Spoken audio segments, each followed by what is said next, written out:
Lucky Boys Podcast. Did it give birth to something else inside of you that you didn't feel existed? I think, so I want to go into that because, I mean, for me, the sense of community has never felt this strong.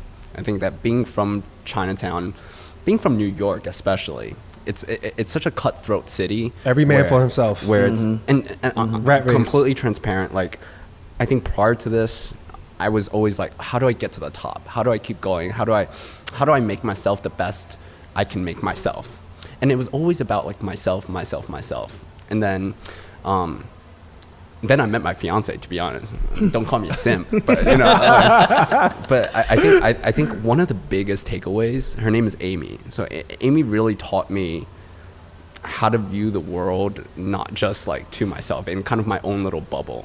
In corporate, my climb in like business, it's more like she wants to be a doctor, and the entire concept of being a doctor is to be selfless, because you're not there to supply for yourself. Like, yes, the salary is good, but like you're putting in all these years of work to be able to help other people.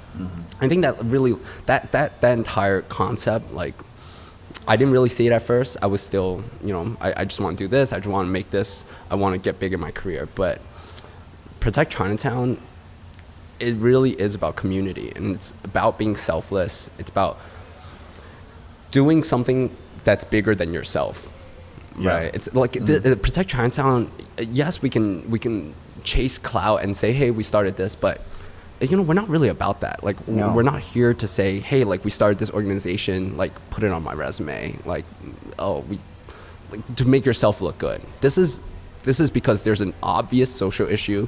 There's an obvious rise in violence in our community, and we needed to do something to stop it.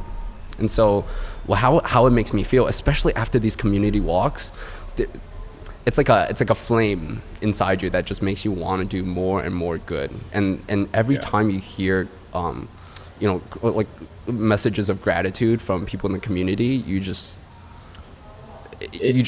feel like this is why I'm doing it. This is why I'm doing it. And I know that once you hear someone say thank you for, say, walking them to their home or patrolling around, someone says thank you for doing this, it adds fuel to the fire of doing good. Yeah, I want to ask you that. It feels good doing this. What is it like when you're walking with one of these elderly people? Do they ever share stories, or I mean, what's going on during these chaperones? They're scared.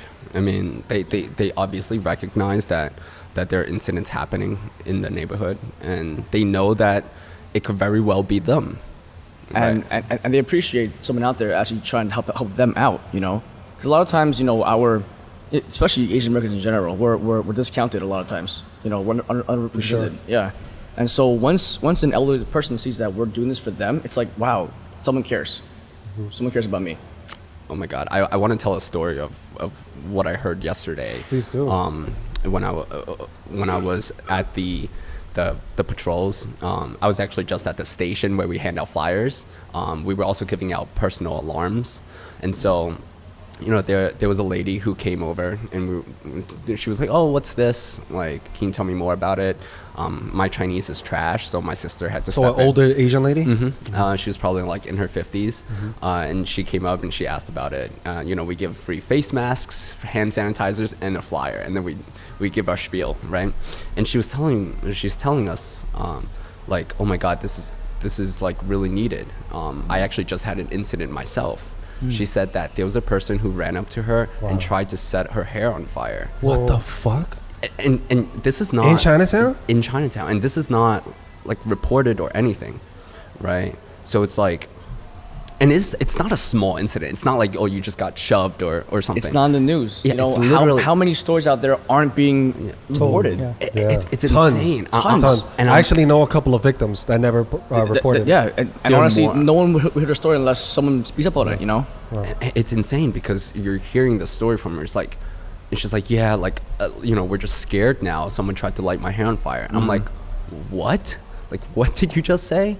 And then we gave her like personal alarms, and she's like, oh my God, this would come in like really, really useful, because then you could just pull the personal alarm and it makes this like huge beeping sound, and everyone would look, and it would scare them away. Right. Distract. Exactly. So, I mean, just hearing that story, it's absolutely insane that shit like that is happening in our community. Like, who thinks of that? Like, I'm gonna run up to this person that I don't know. I'm gonna take out my lighter and I'm gonna light her hair on fire.